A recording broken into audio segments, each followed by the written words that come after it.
If your definition of a production car doesn't include the words Koenigsegg Jesko, then the quickest one with an internal combustion engine is the Corvette ZR1X, throwing down its 1,250 horsepower to all four wheels through a hybrid-assisted 5.5-liter twin-turbo V8. They ran the quarter mile in 8.675 seconds at 159 miles an hour.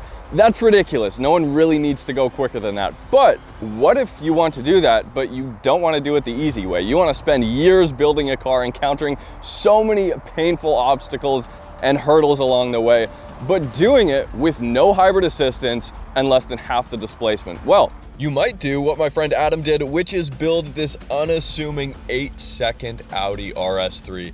And yeah, it still has AC.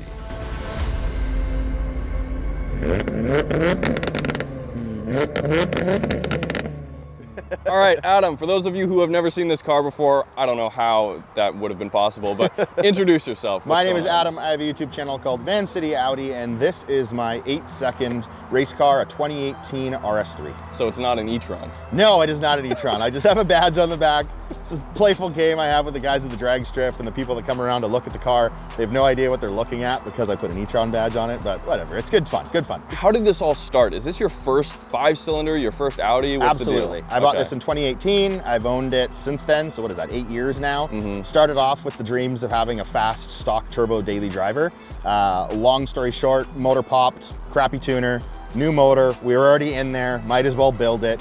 And we started drag racing more seriously because the car was going so damn fast. Ran 9s, and back then you need a roll cage to run 9, so we had to put a roll cage in the car, which kind of ruined the daily drivability of it. And in turn, we just kept going faster and faster and faster. All the way, we ran 4 different turbos, I think 4 or 5 different turbos. And now we're at this beast of a 950R, which is a 64.9 mil turbo from Iros Motorsport. And it's, it makes a lot of jam. Can you give us just your quickest quarter mile runs? And of course. The data with that? The data? So the quickest we've ever gone in this car is an 8.66 in the quarter mile. We ran 163 miles an hour.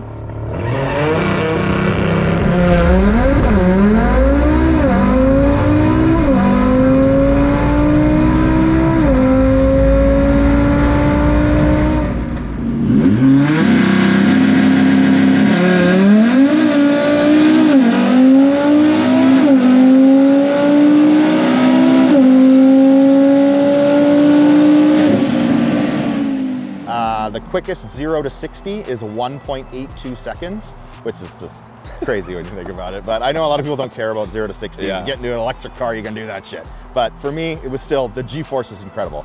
Up top, our 60 to 130 was as quick as a 3.59, which you will feel today, or maybe not that quick because you got the extra weight and all that crap, but it's very, very fast up top. So yes, it's quicker than a ZR1X, but there's a catch. While both cars had that good sticky stuff underneath helping out, the Corvette was on street tires while this RS3 was running drag radials. Even still, it's up there with the Bugatti Chiron Supersport, Lucid Air Sapphire, and less than 2/10 off that Jesko's just incredible 8.54 second run.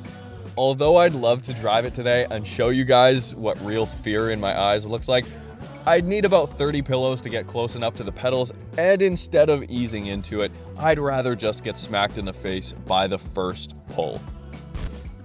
All right, we are on a close course, first off, and we are gonna do some runs. We're not gonna launch the car. No. For all you roll racers out there, we're gonna give you some key crucial numbers, 60 to 130. 60 to 130 will give you guys, I should be able to give you guys 100 to 200 as well. For kilometers an hour. And then lastly, I do wanna say that I will not be doing an anti-lag launch. Okay.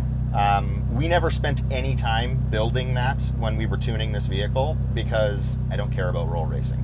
So it's not like I'm going to be building boost and we're going to shoot off like a rocket ship. We're not going to have that experience. I'm going to roll into it slowly. I'm going to make sure you're good, and then I'll send it. So you'll feel it building boost before it sends off. I was going to say, that's kind of a cool, we'll get a good feeling, a sensation of absolutely how the turbo actually responds. We are on drag radials right now, correct? We are. We are on Hoosier DR2s.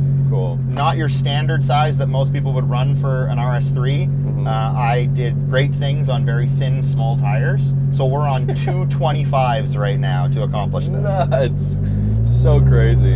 And I didn't say this in the video yet, but just so you guys are aware, the car is around 3,200 pounds without us in it.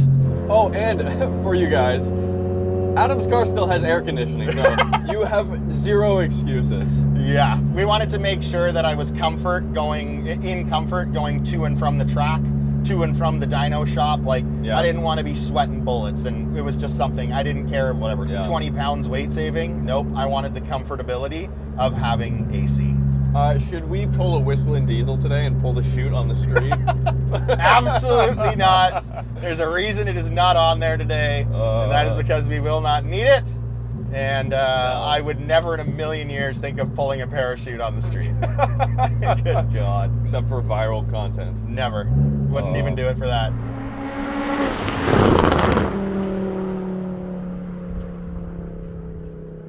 I guess I should probably put my head back unless I want to work out my neck muscles. No. My good friend Marcus, are you ready? I'm so ready. Here we go.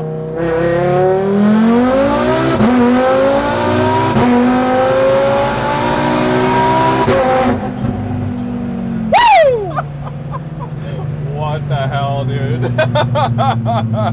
got the goosebumps? That's incredible, man. That was a 60 to 130 in 3.9 seconds. You know when they say like tunnel vision? I told you. This is the first time I've ever experienced anything like that. Yeah. That's so ridiculous, dude. That is just insane. Holy crap, man. 100 to 200 kilometers an hour in 3.45. 3.45. Bro.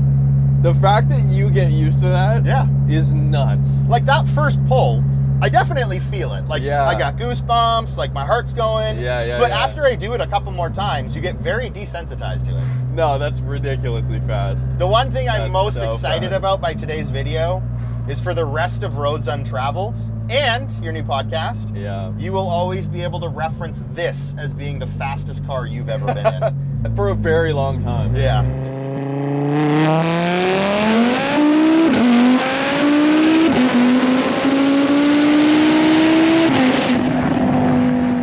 I fully understand now why when we're talking about like a 700 wheel horsepower car and you were like, okay, it's quick, but it's nothing crazy. Right? I get it now. Yeah. Because I was driving a 700 horsepower car yesterday. Oh, okay. And this is in a on a different planet. Yeah. And to make it even more just incredibly out there to lunch, there are cars way faster than this that exist out there. Yeah, that are 5 way second faster quarter miles, than this. 6 second quarter miles. Yeah.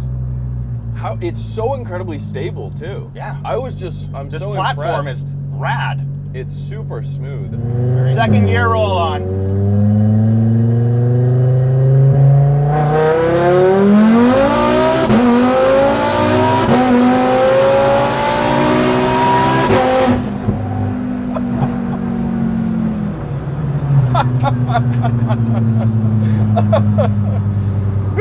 Oh, dude.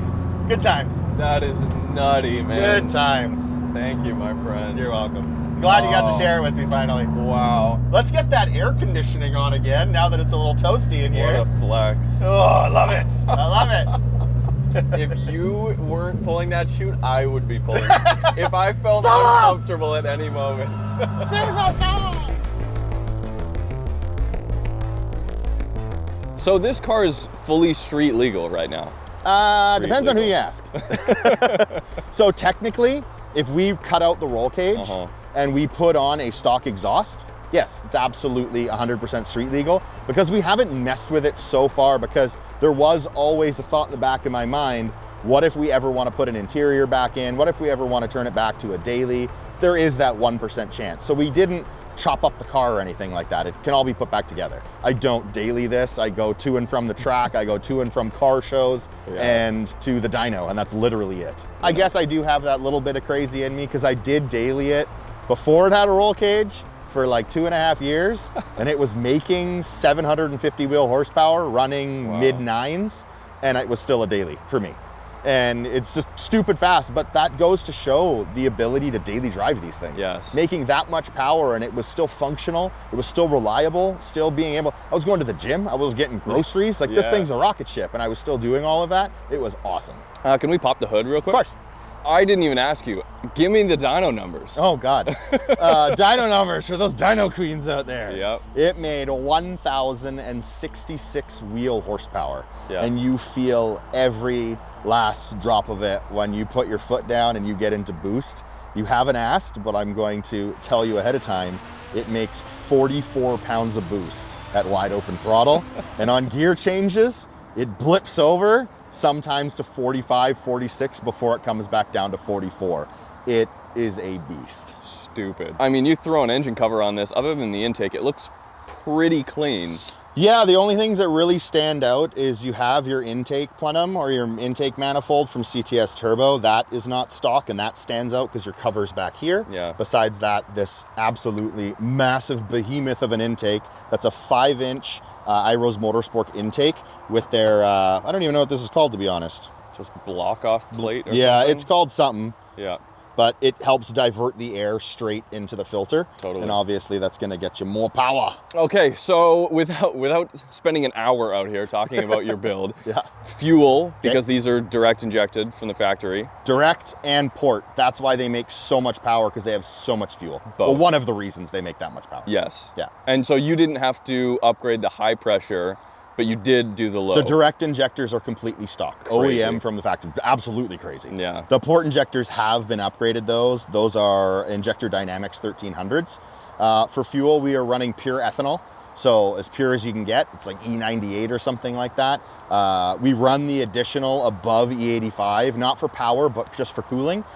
We max out power at E85. It's just the additional cooling effect that we have for power. For parts, you want to know all those too, but like Marcus just said, we don't have an hour. Yeah. So I'll just super Cole's notes it for you. I already mentioned the iRose Motorsport 950R Turbo. This is 64.9 mil turbo. The internals for the bottom end and the head have all been built. Those we all got from Integrated Engineering, so Maul pistons, ARP head studs, what do we have? SuperTech valves, retainers, all that jazz. You had to cut, correct me if I'm wrong, for the intercooler as well? Not this one. So we originally had to do some cutting of the front. That's just because we were doing things before everybody else was doing them, or one of the kind of adopters of this. But this one, we just remove everything, threw it out. This is from Race 3. It's a big 4.5-inch thick intercooler. And we also got the crash bar from them too, which is tubular and much smaller to allow for the extra space. It weighs more than the OEM crash bar, but because of its shape, it allows for a much bigger intercooler. That's cool. Besides that, one more thing Yep. that I'm proud of, because Rider Performance hand built it, is we have a 3.5-inch straight pipe titanium exhaust with a massive exhaust tip that it sounds unreal. It's very, very loud, So loud. but it is a one-of-a-kind sound from this car. I don't know any other RS3 that sounds like this does. So I work with CC Power, otherwise known as Chen Chen. He has taken care of the tuning, and that is using DS1. That's on the ECU side. And then for the transmission side, the TCU, we're using a Stage 4 Unitronic file for that. So the trans is built, correct? Yeah. Trans is built. What about like Haldex and the ECU? How does this all work with the Audi computers? Okay, so very cool that we're still using the OEM ECU, which is right here. We haven't touched it. Yeah, this is the OEM ECU right here. Completely stock, but what have we done? So the transmission, we have upgraded clutch packs. That is the HD 1400 from Deca or DCT. We have upgraded, oh my goodness, limited slip from Wave Track in the front as well. And then in terms of how we put the power to the ground, the Haldex system itself is stock. The only difference about it is we have an upgraded spring that provides more pressure that was provided by iRose Motorsport. And then we also have a Syvex Haldex all-wheel drive controller. That allows us to put more torque to the rear wheels. With the Syvex controller, you get a ton more Newton meter, up to a certain limit. I should know that number, but I don't. Yeah. And that makes it feel a lot more push sensation than more of a pull sensation when you get it without the Syvex controller installed. And so that also allows you to disconnect the rears to do your burnout. Correct. So not everyone does this. You don't need to do it, but I've always preferred to do a front wheel drive burnout to get some heat in the front tires, because with so much power going to the fronts, I want them as warm as possible to dig into the track and get some grip. So we do a burnout. And a really cool trick situation that Iro's tuned with Syvex is when I hit my 4-way blinkers, or my 4-way, whatever you want to call them, it turns off the rear wheel drive power. Yeah. I have broken axles in the past when we were a very first early adopter and it wasn't set up quite correctly from Iro's, and we broke some rear axles. But now, 4-ways on, e-brake up, do the burnout, 4-ways off, e-brake down, roll out, and it works mint every time. It's so funny because you get the announcers sometimes at the drag strip. Yeah. First off, they usually don't know what the car is, and then they're like, it's insane, a front wheel drive car can do 8.6. I don't blame them. I try to confuse them a little bit, keep them on their toes. Do you still get like that adrenaline rush when you run this car down the strip? First time down the track, always. There's nothing you can do about that. It's the way the human body works. The anticipation about getting it, your adrenal glands going crazy. Like the first time down the track, absolutely. Once you're done that though, admittedly, once you've done 3-4 runs at that speed, you get disassociated, like you just don't think of it like that anymore. Yeah. So the only time you ever really notice it is when the car isn't well sorted, and that's only happened a couple times. But I get out of the groove on the track and you start pulling towards the wall, you damn well notice how fast you're going when you don't necessarily have full control over the car. That has happened a couple times. You put on all these parts on your car and then you went out there, and on your first time down the drag strip, there's an 8.8 right out of the gate. You're like, woo! All right, we're moving. It's nuts. And for those of you, like, I've helped Adam film on your channel. Tons. You guys should go subscribe. A bunch at the drag strip. So I've seen this car launch a million times. And it'll run now, especially 8.7, 8.7, 8.7. It's ridiculous, which for something like the Corvette ZR1X, with a warranty and a whole engineering company behind it, is kind of expected. But this, I don't know, to me it's pretty cool. It is very cool. I've been very, very thankful and very blessed for the amount of time that we've got to spend working on this car, and I have just the main thank to give to Ryder Performance, who has been my partner in crime throughout all of this. He actually built the motor with me. He usually handles the majority of the modifications while I'm filming and we're talking about it for the channel, but that one I wanted to get my hands dirty just so I had a better understanding of how it works, and he was kind enough to do that. When I was breaking things, he was fixing them and coaching me through and teaching me a lot. Everything that I have to know about this platform was all thanks to Kyle from Ryder Performance, and he's been a godsend. We did a lot together and it's been an amazing journey. At any point, did you have thoughts about quitting and just kind of, or just leaving the car? Absolutely. Wow. Over and over. Yeah. So my life has had ups and downs personally. So there has been times where it's weighed on me and trying to figure out what I want to do. Guilty as charged that a lot of my time was spent on the car rather than doing other things that were more important in my life that I should have spent time on. But in the end, it all worked out the way it was supposed to work out. So I don't regret that by any means. You're working on things and you just get frustrated because you're trying to dial in this car, and it's always a goal to go quicker and to go faster. And when you're doing these small changes and you're like, in theory, the physics work. Like this should work. Yes. And it's not. And so there's been times where I'm just like, Joe, I just want to wrap this up and not do it. And the other times, social media stuff. I used to let that get to me so much. Now I don't care at all. But before, people would say mean things or just be judgmental or just be dicks because they can be dicks. And I'd be like, what the heck? I'm just trying to help people. I'm just trying to show people what their RS3 could do, or this is what worked for me. Maybe it'll work for you kind of situation. And them just being like super toxic. Why am I doing this? Like, why waste all this time to try to help people when you're just gonna shit on me in the end anyways? Yeah. That was also that went through my head many, many a times. Everybody's trying to go faster. Everyone's trying to do their own thing. Rather than hating on each other, try supporting one another and lending your what you've figured out to someone else if they're looking for help, rather than trashing them for not doing as well as you. I see it all the time, and I don't spend nearly as much time on social media as I used to. God, you guys are terrible. Just have fun with your cars. And if you're racing a BMW, don't be like, BMW, LOL. Be like, sick car, man, that's fast. Yeah. Have some respect for other people's builds. No, it's totally. not Daza versus the world and like it's a cult or something. Yes, they're fast. Yes, they're fun. But there's a ton of other fun and cool cars out there too. Just enjoy what you're doing. Stop taking it so seriously. Yet you own 3 Audis. I do. No, I'm just kidding. I do, absolutely own Audis. I can't afford a BMW. All right, you guys. Thanks, Adam. Thank you. You're very welcome. All right, you guys. Go subscribe to Adam. Go follow him on all his social media to see all the things. See you next time. All right. If this feels like some kind of farewell, that's because it is. Adam's selling this car and focusing his time elsewhere, as we talked about for 2 hours on our podcast episode that'll be live in a couple of weeks. Thanks for watching.